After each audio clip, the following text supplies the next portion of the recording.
Thank you. I was just thinking to myself the other day, when was the last time I saw anybody whistling down the street? Well, it must have been longer than I can remember. Somewhere along the line, a lot of people get the funniest ideas about success.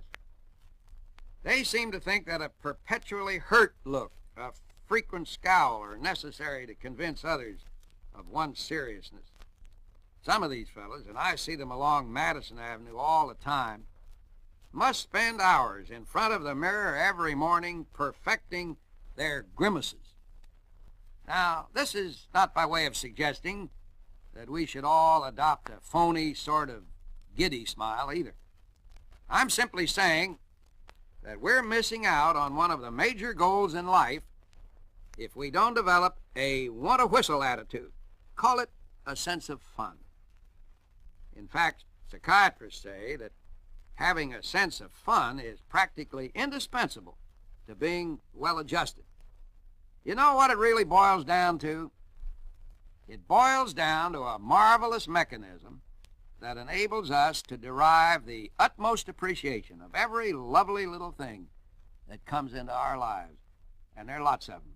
I mean little ordinary things like a glorious sun-filled morning, or an exquisite flower by the side of the road, or the scent of new-mown hay in a country field, or even the spectacle of an inspired creation of man, such as a painting or a building. I think that everybody ought to develop this capacity for fun if he wants to get the most out of life, and who doesn't? If you're missing out on enjoying the little things in life, listen closely. I'll be back in a moment. Okay, just how do you go about developing this wonderful sense of fun we've been talking about? I've never heard a better way than the one used recently by a Brooklyn couple, friends of mine, who wrote me that they made it a habit to expect a pleasant surprise every day. To expect it.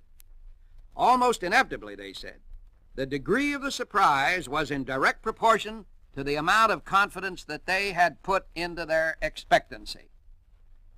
William Lyon Phelps, or Billy Phelps as he was called, was one of the great professors at Yale University. Billy Phelps used to say that the happiest person was the one who thinks the most interesting thoughts. Now, interesting thoughts are constructive thoughts. If your thoughts tend to be morose in any way whatsoever, then, my friend, you'd better start in right away revamping them.